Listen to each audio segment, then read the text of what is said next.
নমস্কার বন্ধুরা, নীলগোপাল একাডেমির পক্ষ থেকে আপনাদের স্বাগত জানাই। আরও একটি গুরুত্বপূর্ণ আপডেট নিয়ে আমি আপনাদের সামনে হাজির হয়েছি। বন্ধুরা, আজকে যে বিষয়টি নিয়ে আলোচনা করব সেটি হলো দ্বাদশ শ্রেণীর মডার্ন কম্পিউটার অ্যাপ্লিকেশনের সাজেশন আমি আপনাদের সাথে শেয়ার করব। এবছর যারা 2025 সালে উচ্চ মাধ্যমিক পরীক্ষার্থী, যাদের এই কম্পিউটার অ্যাপ্লিকেশন সাবজেক্টটি রয়েছে, তো সেই সাবজেক্টের আমি শেষ মুহূর্তে সাজেশন আমি আপনাদের সাথে শেয়ার করব। যদি আপনারা এই প্রশ্নগুলো খুব ভালোভাবে দেখে যান, তবে এখানে এমসিকিউ কোশ্চেনগুলো বাদ দিয়ে যত রকমের এসএকিউ এবং বড় প্রশ্ন পড়বে সবই কিন্তু কমন আসবে। সো বন্ধুরা, ভিডিওটি শুরু থেকে শেষ পর্যন্ত স্কিপ না করে অবশ্যই দেখবেন। আর ভিডিও শুরু করার আগে আপনাদের ছোট্ট একটি রিকোয়েস্ট, আপনি যদি আমার চ্যানেল নতুন এসে থাকেন তবে অবশ্যই যেন সাবস্ক্রাইব করুন ও পাশের দেওয়া বেল আইকনে ক্লিক করতে ভুলবেন না পরবর্তী নতুন ভিডিও নোটিফিকেশন পাওয়ার জন্য। চলুন বন্ধুরা, ভিডিওটি শুরু করা যাক। বন্ধুরা, মডার্ন কম্পিউটার অ্যাপ্লিকেশন, তো ফার্স্ট যে অধ্যায়টা রয়েছে logic gate and combinational circuit. তো প্রথমেই আমি এখানে দেখুন 6টা পার্থক্য দিয়ে রেখেছি: multiplexer, demultiplexer, decoder, encoder, half subtractor, full subtractor, decoder, demultiplexer, half adder, full adder, full subtractor. বন্ধুরা, বিগত বছরে কিন্তু পার্থক্য একটাও আসেনি, এবছর কিন্তু আসার চান্স আছে। এরপরে আসবো ব্লক ডায়াগ্রাম।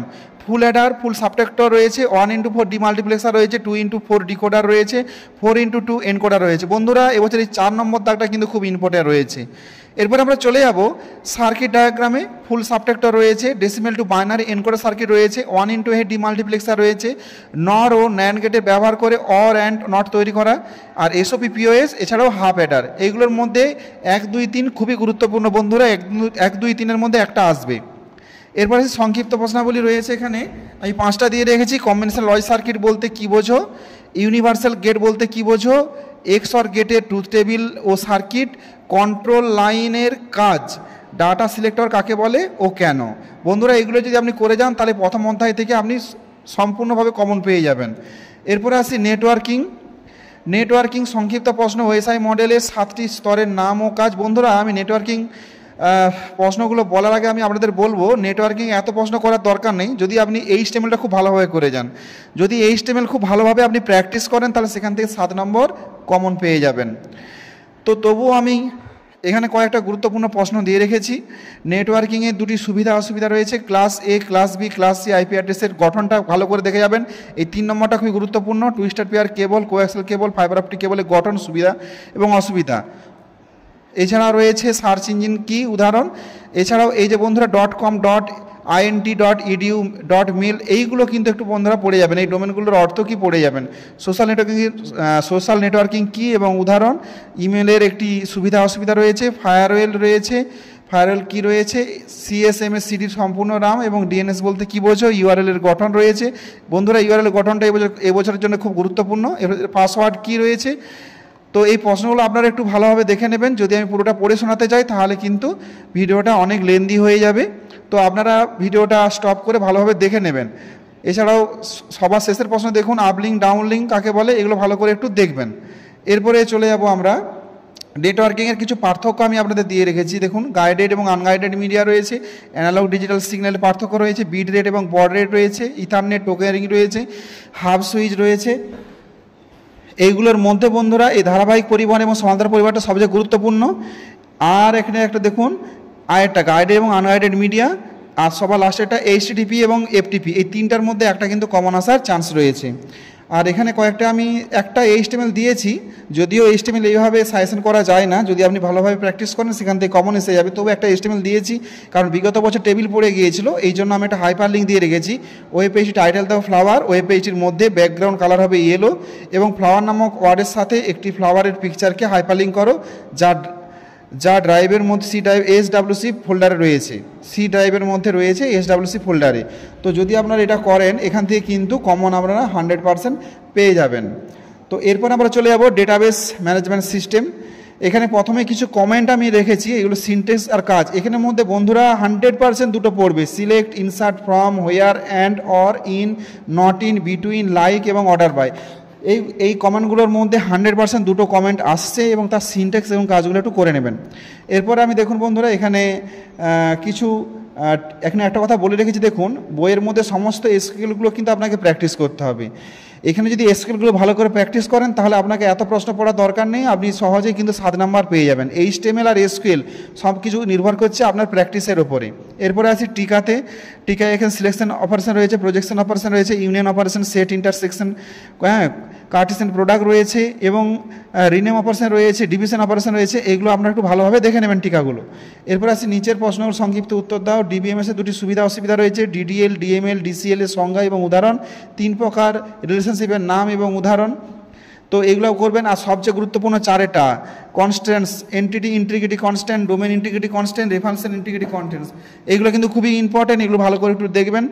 আর এখানে দেখুন এই যে 5 জায়গাটা কিন্তু ইম্পর্টেন্ট রয়েছে, রিলেশন, টুপল, অ্যাট্রিবিউট, ডোমেন। তো এই বিষয়গুলোর বিবরণ কিন্তু আপনাদের দিতে হবে, এর মধ্যে দুটো একটা পড়বে।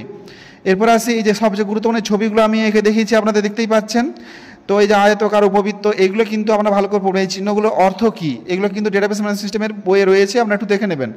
এরপর আসি grant, revoke, create, alter, drop, truncate, call স্টেটমেন্টের কাজ। এই স্টেটমেন্টগুলোর মধ্যে একটা স্টেটমেন্ট কিন্তু আপনাদের আসছে, খুব ভালোভাবে এই স্টেটমেন্টগুলো দেখে নেবেন। এরপরে আমরা চলে যাব স্প্রেডশিট মানে এক্সেল, ইন্ট্রোডাকশন টু স্প্রেডশিট। তো প্রথমে এখানে কতগুলো ফাংশন আমি একদম সাজিয়ে গুছিয়ে দিয়ে রেখেছি, এইগুলোর মধ্যে 2 থেকে 3টে 100% কমন আসবে। যেমন ম্যাথামেটিক্যাল ফাংশনে রয়েছে sum, product, round, short, SQRT। এছাড়াও রয়েছে statistical function, average, max, count, ifs, স্টেবিয়া। এছাড়াও লজিক্স ফাংশনে রয়েছে অ্যান্ড অর নট। আর ডেট অ্যান্ড টাইম ফাংশনের মধ্যে রয়েছে ডেট, টাইম, নট, নাও এবং টুডে। এরপর আসি একটু বড় প্রশ্নের দিকে। MS এক্সেলের রিবনগুলি নাম এবং কমেন্ট গ্রুপগুলির নাম, এগুলির মধ্যে থেকে কিন্তু একটি কোশ্চেন অবশ্যই আসবে, যে 7টা রিবন রয়েছে এবং তার মধ্যে যে কমেন্ট গ্রুপগুলো রয়েছে সেগুলো ভালো করে একটু দেখবেন। 2 প্রকার রেফারেন্সের সম্বন্ধে আলোচনা। পাই চার্ট এবছরের জন্য খুব গুরুত্বপূর্ণ বন্ধুরা। Pie chart, line chart, bar chart, এই 3 চার্টের মধ্যে একটা চার্ট পড়বে। আর আপনারা খুব ভালো করে জানেন একটা চার্ট মুখস্থ করলে বাকি চার্টগুলো অটোমেটিকলি হয়ে যাবে, কারণ সমস্ত চার্ট তৈরি করার প্রসেস কিন্তু শুধু একটাই। আচ্ছা, যে কোনো চার্টটি ডেটা টাইপের নাম এবং ব্যবহার, এটাও কিন্তু ইম্পর্টেন্ট রয়েছে। এছাড়াও বন্ধুরা এখানে 6টা কিন্তু ইম্পর্টেন্ট। কোনো একটি সেলে ভ্যালু 355 বেশি হলে লেখাগুলি সবুজ রং দেখাবে, এটা ইম্পর্টেন্ট রয়েছে। 7টা ইম্পর্টেন্ট রয়েছে, একটি রো হাইড এবং আনহাইড করার পদ্ধতি। এছাড়াও শর্ট ফিল্টার অপশন দিয়ে রেখেছি আমি, এগুলো একটু ভালো করে আপনারা দেখে নেবেন। আর সবার লাস্টে দেখুন অটোফিলের সুবিধা, এটাও কিন্তু একটু ভালো করে দেখবেন। তো এরপরে আমরা চলে যাব, কয়েকটা ফাংশন আমি এক্সেলে দিয়ে রেখেছি। দেখুন এখানে 4টা ফাংশন দিয়ে রেখেছি, ঠিক এরকম ফাংশন পড়বে এবং বর্ণনা করতে বলবে। ধরুন সমান সাম 15,3, ট্রু। এর মানে কি? এর মানে হলো 15 3 যোগ হবে এবং তার সঙ্গে ট্রু মানে 1 যোগ হবে। তো এইভাবে এই জিনিসগুলো কিন্তু আমাকে এক্সপ্লেন করতে হবে। সমান, রাউন্ড, টাইম এবং কাউন্ট ইফ রয়েছে, এগুলো একটু আপনারা ভালোভাবে দেখে নেবেন। তো এরপরে লাস্ট হচ্ছে MS অ্যাক্সেস। প্রথমে আমি কিছু পার্থক্য দিয়ে রেখেছি, ডিজাইন ভিউ এবং উইজার্ড, ডাটাশিট ভিউ এবং ডিজাইন ভিউ, সিলেক্ট কোয়ারি এবং cross tab query, table query রয়েছে, টেক্সট মেমো এবং ফর্ম রিপোর্ট, এগুলোর মধ্যে একটা কমন আসবে। এরপরে আসি এখানে ডেটা টাইপগুলির কাজ এবং বৈশিষ্ট্য, currency, memo, auto number, OLE object, hyperlink, yes no, number, date and time, lookup উইজেট এবং অ্যাটাচমেন্ট। এগুলোর মধ্যে বন্ধুরা 2টো কমন 100% আসবে এগুলো। বন্ধুরা এবার আমি কিছু বড় প্রশ্ন আমি আপনাদের সাথে শেয়ার করবো, এগুলোর মধ্যে থেকে 2টো 100% কিন্তু কমন এসে যাবে। নিম্নলিখিত প্রশ্নগুলি উত্তর দাও। বিভিন্ন শর্টকাট কি ও রিবন এবং কমান্ড গ্রুপগুলির নাম এখান থেকে কমন আসবে। MS অ্যাক্সেস বিভিন্ন ধরনের কোয়ারিগুলির নাম পড়বেন। 2টি টেবিলের মধ্যে রিলেশনশিপ, এবছর রিলেশনশিপটা দেওয়ার খুব চান্স রয়েছে, এটা খুব ভালো করে দেখবেন। ডিজাইন ভিউয়ের সাহায্যে একটি টেবিল তৈরি করে, এটাও ভালো করে একটু দেখবেন। উইজার্টের সাহায্যে একটি ফর্ম তৈরি করার পদ্ধতি। MS অ্যাক্সেস 2007 ফিল্ড বলতে কী বোঝো? MS অ্যাক্সেস 2007 অটো রিপোর্ট তৈরি করার ধাপগুলি। ভ্যালিডেট টেক্সট বলতে কী বোঝো? উদাহরণ দাও। অটো ফর্ম তৈরি করার ধাপগুলো, MS অ্যাক্সেসের ডেটাবেস টেবিল এবং ডাটা ইনসার্ট করার ধাপগুলো।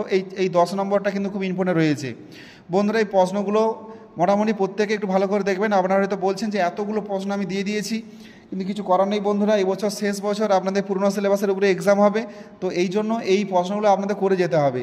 যদি আপনারা একটু ভালো করে দেখেন, অলরেডি একদিন ছুটি রয়েছে, আর যারা আর্টসে পড়ছেন তাদের একদিন তো ছুটি রয়েছে। যদি আপনারা ভালো করে এই প্রশ্নগুলো দেখেন, তবে আমি কথা দিতে পারি এখানের মধ্যে থেকে আপনি 70 কমন পেয়ে যাবেন, চিন্তা করতে হবে না।